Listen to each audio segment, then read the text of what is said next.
What if I told you that even families living in sunny Florida and California have vitamin D deficiency rates above 40%? And that taking 400 IUs of vitamin D, the official RDA, is like trying to fill a bathtub with a teaspoon. Today, we're diving deep into vitamin D, why most people in America are deficient, why most supplements might not work the way you think, and the three cofactors that determine whether your vitamin D actually does anything good for the body. Because here's what most families do not realize. Vitamin D isn't just about your bones. It's about the immune system, brain development, hormone function, and disease prevention. And most people are taking a tenth of what the research shows we actually need. I'm Dr. Will, family wellness chiropractor, and I've been helping families unlock their God-given healing potential for over a decade. Today, we're talking about vitamin D, the hormone your body makes from sunlight that most families are critically deficient in, even when they think they're doing everything right. So by the end of this video, you'll understand why sun exposure alone may not be enough, why the vitamin D3 is the only form you should be taking, and why taking vitamin D without magnesium and K2 might actually be doing more harm than good. Because here's what the research shows. Optimal vitamin D levels don't just prevent rickets and weak bones. They support immune function so powerfully that adequate levels can reduce the risk of respiratory infections by 40%, support healthy brain development in children, and even reduce cancer risk. So let's start with numbers that should wake everyone up. According to recent NHANES data analyzing vitamin D status in Americans, approximately 35% of adults and 24% of children are vitamin D deficient, with blood levels falling below 20 nanograms per deciliter. And these are just the severely deficient numbers. When they look at the optimal levels for immune function and disease prevention, about 40 to 60 nanograms, we're looking at deficiency rates 70 to 80% in some populations. But before you say, I get plenty of sun, here's the reality check. Even sunny states like Florida and Arizona still had deficiency rates between 20 and 30%. Why? Because most people still work all day inside. We use sunblock and we cover up when we go outside, and we don't understand that we need direct midday sun exposure on large areas of the skin for any significant vitamin D production. Think of vitamin D kind of like a bank account. Most families are making tiny deposits through the day through food and occasional sun exposure, but then we have massive daily withdrawals because of stress and indoor living and basic metabolic needs. The math just doesn't add up. Here's the kicker. Your body can use upwards of 2, 3, 4, 5,000 IUs of vitamin D daily just for basic functions when we're super stressed. And that's why the old RDA of 400 was never going to cut it. It's like trying to run a household on $50 a month when your bills are $2,000. But before we talk about how much you actually need, let's dive into what vitamin D does in the body. Because some people still think that it's just about bones. Most parents know that vitamin D prevents rickets and helps with calcium absorption. But vitamin D is actually a hormone that regulates over 1,000 different genes in your body. One of its most crucial functions is modulating the immune system. Research published in multiple immunology journals shows that adequate vitamin D levels can help reduce respiratory tract infections by up to 42%. Children with optimal vitamin D levels get sick less often and recover faster when they do get sick. And for developing brains, vitamin D is absolutely critical. Studies show that children with adequate vitamin D levels during development have better cognitive function, improved focus, lower rates of behavioral issues. In fact, vitamin D deficiency is strongly linked with depression, of course, seasonal affective disorder, and anxiety. And this isn't coincidental. Vitamin D receptors are found throughout the brain, and adequate levels are essential for proper neurotransmitter production. And for pregnant mothers, adequate vitamin D levels actually reduce the risk of gestational diabetes, preeclampsia, and support healthy fetal brain and immune system development. We're literally building the next generation's health foundation. So if vitamin D is so critical, why do most supplements fail to deliver meaningful results? Walk into most grocery stores and you'll see vitamin D2 and D3 sitting side by side, often with D2 being the cheapest option and generically labeled as vitamin D. Vitamin D2 is derived from yeast and fungi, and it's the form most often used in prescription and fortified foods, whereas vitamin D3 is the form our body actually makes in the skin from sunlight, and it's usually derived from lanolin or fish oils. Research has proven that vitamin D3 is the more potent form, and it makes sense because it's actually closest to the one our body produces naturally. Studies consistently show that vitamin D3 raises and maintains blood levels better and more effectively than D2.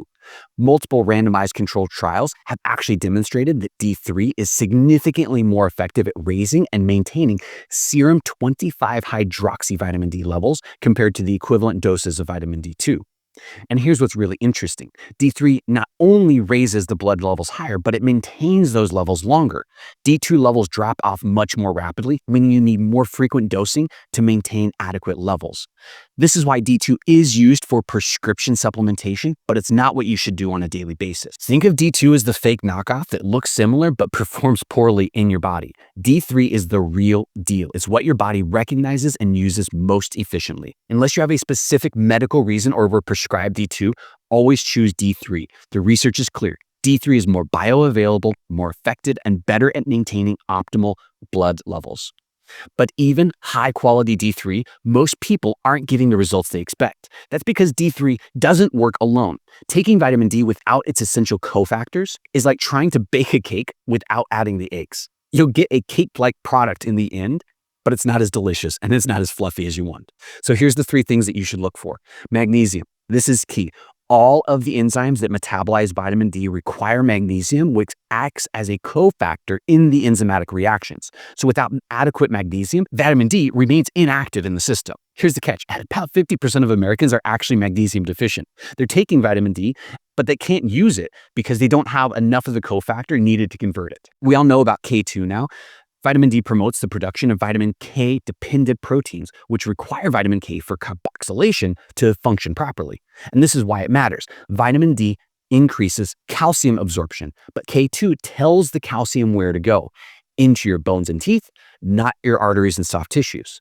So taking high doses of vitamin D without K2 can potentially cause some calcium to deposit in the wrong places. The last is zinc. Zinc aids in vitamin D metabolism, supporting the immune function and overall health. Zinc deficiency impairs vitamin D's immune supporting functions. So when you combine D3 with all 3 of those cofactors, you don't just get additive benefits, they're synergistic. The whole becomes greater than the parts. Picture vitamin D kind of like the quarterback of your metabolic team. Magnesium is the O-line protecting the quarterback. K2 is the receiver running the right routes. And zinc is the coach calling all the plays. Without the whole team working together, even the best quarterback cannot perform.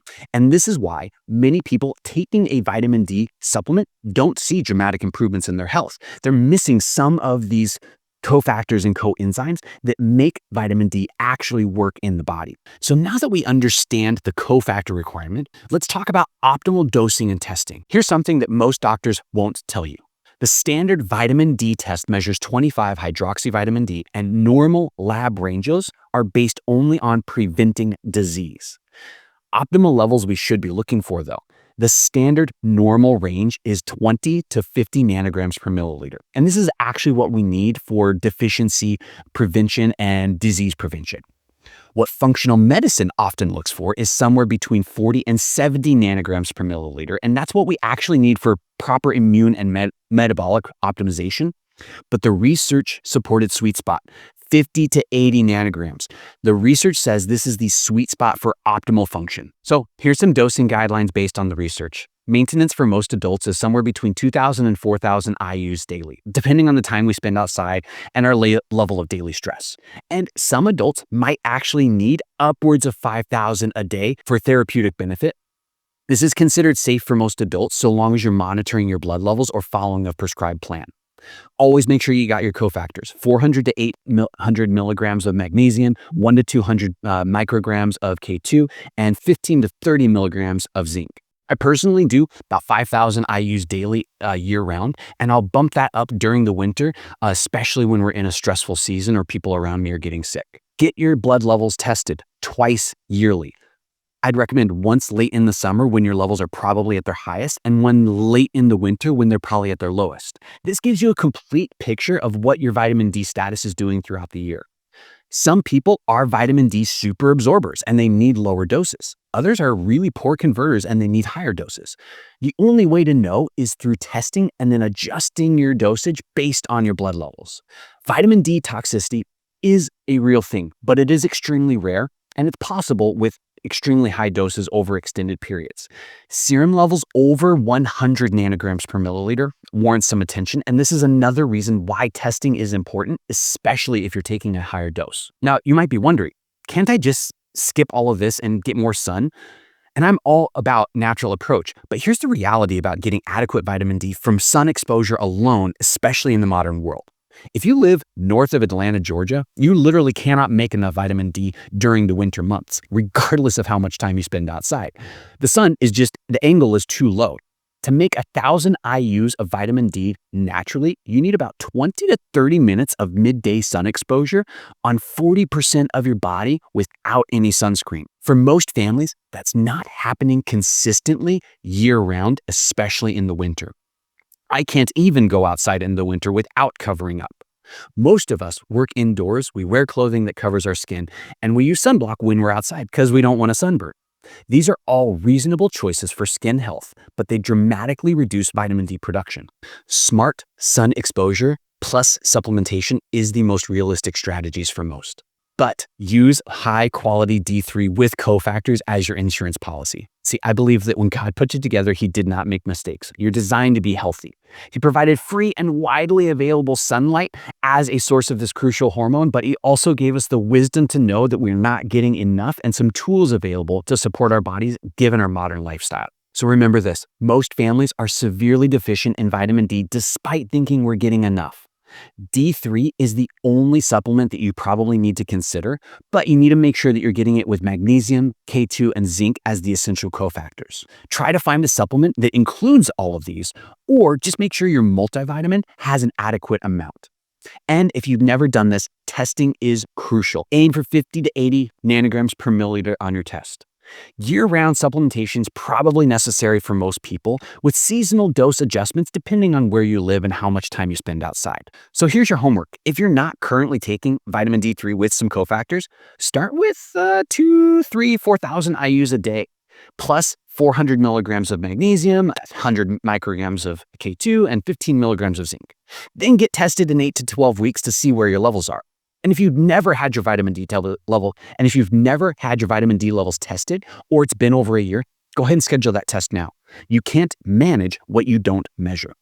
And if you'd like to check out some of the supplements I personally use and recommend, affiliate links are found below. Description, pin, comment. You'll save at least 10% on your order, and you'll probably help support my coffee cravings. And if this tickled your brain cells in the best of ways, please hit like and subscribe. My goal here is simple: help families rediscover real health and get firmly rooted in wellness.